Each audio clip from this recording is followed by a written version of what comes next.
အိန္ဒိယမှာတကယ်ဖြစ်ခဲ့တဲ့အဖြစ်အပျက်တွေတစ်ခုအကြောင်းကိုဆိုတော်ကြီးကစာအုပ်ထဲမှာထည့်ရေးတာဇနီးမောင်နှံ2ယောက်ရှိတယ်တဲ့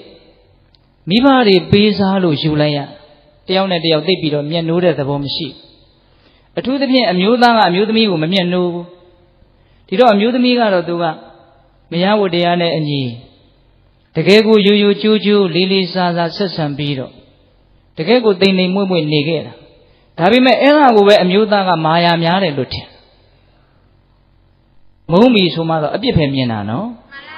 အေးအဲ့ဒီလိုနဲ့သူတို့နေလာတယ်အမျိုးသမီးကလည်းကြာတော့စိတ်ပြက်နောက်တော့တဖြည်းဖြည်းနဲ့အမျိုးသားကလက်တွေပါတွေပါလာရိုက်တာနှက်တာတွေပါတွေရှိလာစိတ်နာတယ်တယောက်ကိုတယောက်မုန်းတယ်ဒါပေမဲ့လို့အခြေအနေအကြောင်းကြောင့်ဒီလင်မယားကမကွဲမသွားဘူးအဲ့ဒီလိုနဲ့နေလာတာသားတယောက်သမီးတယောက်ရတယ်အရှင်မပြေဘဲနဲ့စိတ်တိုင်းမကြဘဲနဲ့ပေါင်းနေရတဲ့အိမ်တော်ကြီးတွေဘယ်လောက်များမလဲဒီလူတွေပိုသိတယ်နော်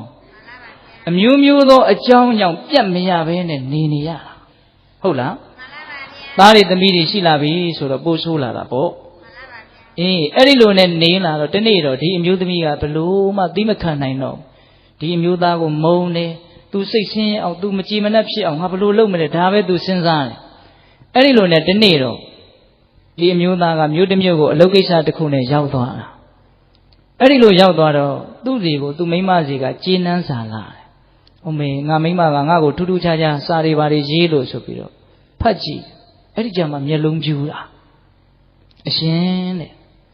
အရှင်ကိုမျက်နှိုးလွန်းလို့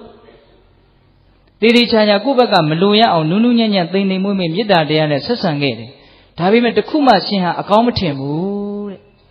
ဒါကြောင့်အဲ့ဒီအမုန်းတရားရဲ့ဒဏ်တွေကိုမခံနိုင်လို့ဒါတကယ်တမ်းကတော့သူကလည်းမုန်းနေတာသူဒီလိုလှုပ်လိုက်ရင်ဒီယောက်ျားစိတ်ဆင်းရဲမယ်ဆိုတာသိလို့စိတ်ဆင်းရဲသေးခြင်းလို့သူလှုပ်တာဘာလှုပ်လိုက်တယ်လဲဆိုတော့သားလေးသမီးလေးစားမယ်အစားအစာတွေကိုအစိတ်ခတ်ပြီးတော့ကျွေးလိုက်တယ်သူ့ကိုယ်သူလည်းတခါတည်းအဆုံးဆင်းရင်လိုက်ပြီအဲ့ဒီတိုင်းရေးထားတာအဲ့ဒီတော့မှဒီယောက်ျားကတခါတည်းမျက်လုံးပြူးမျက်စံပြူးနဲ့တန့်ပြေးတာအိမ်ကိုသူ့မြို့ဟိုရောက်တော့မမီတော့ပါဘူးအလောင်းတွေပဲတွေ့အဲ့ဒီကြောင့်မှဟုတ်တယ်ငါဘောသူကောင်းရှာတယ်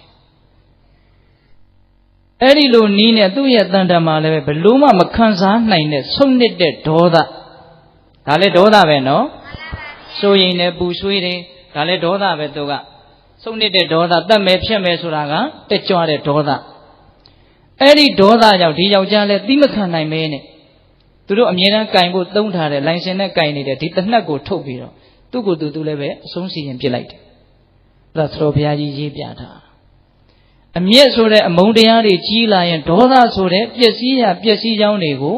အမျိုးမျိုးပေါက်ကွဲပြီးတော့မဖန်တီးဘူးလားဖန်တီးလာတယ်ဒါကြောင့်အဲ့ဒါလောက်ဆိုးဝါးတဲ့ဒေါသကိုအရိယာသူတော်ကောင်းကြီးတွေက